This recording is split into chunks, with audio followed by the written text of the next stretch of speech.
ഇന്ന് രാവിലെ ഒരു വീഡിയോ കാണാനിടയായി. ആ വീഡിയോയുടെ തലക്കെട്ട് ഇങ്ങനെയാണ്: UAE 100 മില്യൺ ഗസയെ ആക്രമിക്കാൻ വേണ്ടി ഇസ്രായേലിന് കാശ് കൊടുത്തു എന്ന് പറഞ്ഞാണ് ആ വീഡിയോയുടെ തലക്കെട്ട്. സ്വാഭാവികമായി ചിലതൊക്കെ ഫാക്ച്വൽ അല്ലെങ്കിലും ഫേക്കാണെങ്കിലും ചില ഹോട്ട് വാർത്തകൾക്ക്, അഗ്രസീവ് വാർത്തകൾക്ക്, അതിൽ ചില പ്രതികാര മനോഭാവങ്ങളുണ്ടെങ്കിൽ വളരെ സവിശേഷമായി ആസ്വദിക്കുന്ന ഒത്തിരി പേരുണ്ട്. അത് സമൂഹത്തിനുള്ളിലുണ്ട്, സമുദായത്തിനുള്ളിലുണ്ട്, രാഷ്ട്രീയത്തിനുള്ളിലുണ്ട്. അതുകൊണ്ടാണ് അത്തരം വാർത്തകൾക്ക് വലിയ പ്രാധാന്യം കിട്ടുന്നത്. ഇപ്പോൾ ഒരു നേതാവ് എന്തെങ്കിലും നല്ല കാര്യം ചെയ്താൽ അതിന് വലിയ വാർത്ത കിട്ടില്ല. ഒരു സമുദായ സംഘടന എന്തെങ്കിലും നല്ല ബ്യൂട്ടിഫുൾ മെസ്സേജ് പറഞ്ഞാൽ അതിന് വലിയ ഗുണം കിട്ടില്ല. കടന്നാക്രമിക്കണം, വേറൊരാളിനെ ആക്രമിക്കണം, വേറൊരു പേരുകാരനെ ആക്രമിക്കണം, അങ്ങനെയൊക്കെ ചെയ്യുമ്പോഴാണ് അതിന് വലിയ പ്രാധാന്യം കിട്ടുന്നത്. അതുകൊണ്ട് തന്നെ എല്ലാവരും അങ്ങനെയാണ് ഫ്രെയിം ചെയ്യുന്നത്. ഞാനും ഈ വാർത്ത കണ്ടപ്പോൾ വളരെ പെട്ടെന്ന് ഒന്ന് ഞെട്ടിപ്പോയി. മെയ് 8-ാം തീയതി $100 മില്യൺ ഇസ്രായേലിന് കൊടുത്തു എന്നാണ് പറയുന്നത്. യഥാർത്ഥത്തിൽ നമുക്ക് UAEയോട് വിയോജിപ്പുണ്ടാവാം, മിഡിൽ ഈസ്റ്റിലെ രാജ്യങ്ങളോട് വിയോജിപ്പുണ്ടാകാമെന്നൊക്കെ പറയുമ്പോഴും അവർ ഈ ലോകത്തിനും സമൂഹത്തിനും നമ്മുടെ നാടിനടക്കം നൽകിയിട്ടുള്ള ഉപകാരങ്ങൾ, ഗുണങ്ങൾ അല്ലെങ്കിൽ ചില കാര്യങ്ങൾ ഒരിക്കലും മറന്നു പോകരുത്.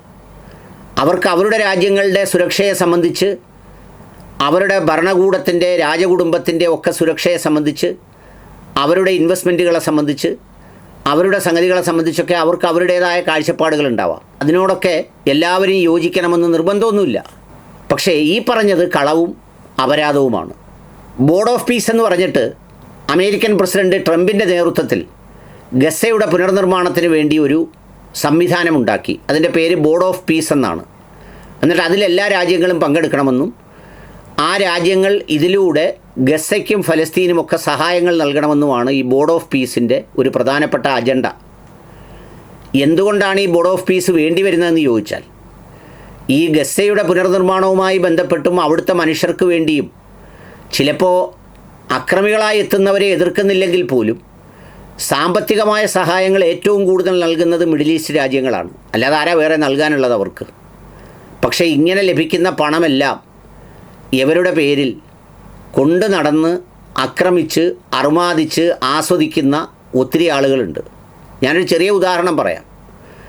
ഈ ഗസയിലെ ആക്രമണം അതിരൂക്ഷമായി നടന്നുകൊണ്ടിരിക്കെ നമ്മുടെ ഫലസ്തീൻ അംബാസിഡർ ഒരാൾ കേരളത്തിലൊക്കെ വന്നിരുന്നു. ലീഗ് സംഘടിപ്പിച്ച പരിപാടിയിലും വേറെ ഏതൊക്കെയോ പരിപാടികളിലൊക്കെ അദ്ദേഹം വന്നിരുന്നു.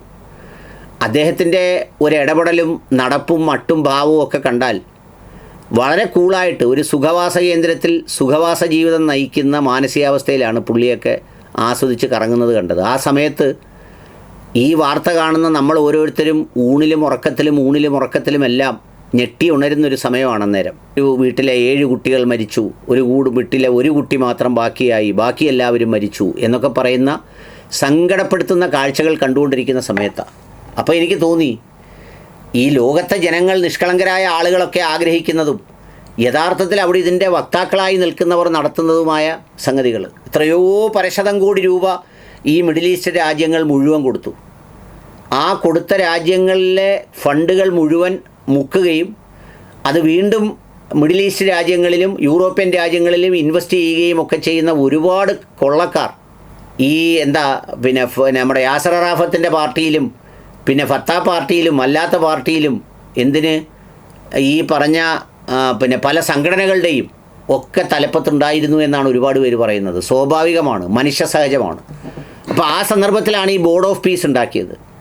ഈ ബോർഡ് ഓഫ് പീസിന് സത്യസന്ധമായി പോകുമെന്നൊന്നും എനിക്കറിയില്ല, അതൊന്നും എനിക്ക് അഭിപ്രായമില്ല. ഈ UAE $100 മില്യൺ കൊടുത്തത് ഒരു പ്രോആക്റ്റീവ് റോൾ എന്നുള്ള നിലയിൽ ബോർഡ് ഓഫ് പീസിനാണ് കൈമാറിയത്.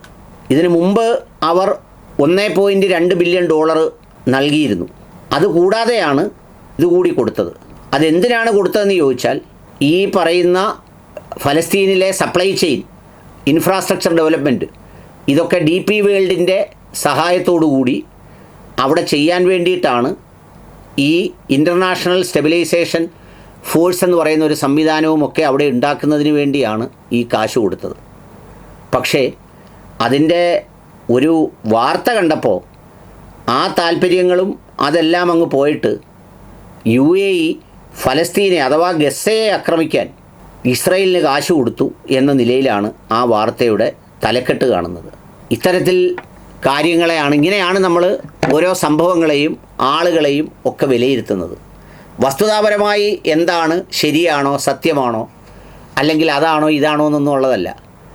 നമ്മൾ സാധാരണ ഈ അനുശോചനം രേഖപ്പെടുത്തുമല്ലോ, ഒരാൾ മരിച്ചു കഴിയുമ്പം എല്ലാവരും അവരവരുടെ ആ പോസ്റ്റ് എടുത്തിട്ട് അനുശോചനം അറിയിക്കുന്നു എന്ന് പറഞ്ഞ് പോസ്റ്റ് ഇടുന്ന പോലെയാണ് ഇപ്പോൾ ഇത്തരത്തിലുള്ള വാർത്തകൾ ഉണ്ടാക്കുന്നതും ആക്രമിക്കുന്നതുമല്ല. അപ്പോൾ ഒരിക്കലും UAE ഫലസ്തീനെ ആക്രമിക്കാൻ ഇസ്രയേലിന് കാശ് കൊടുത്തിട്ടില്ല.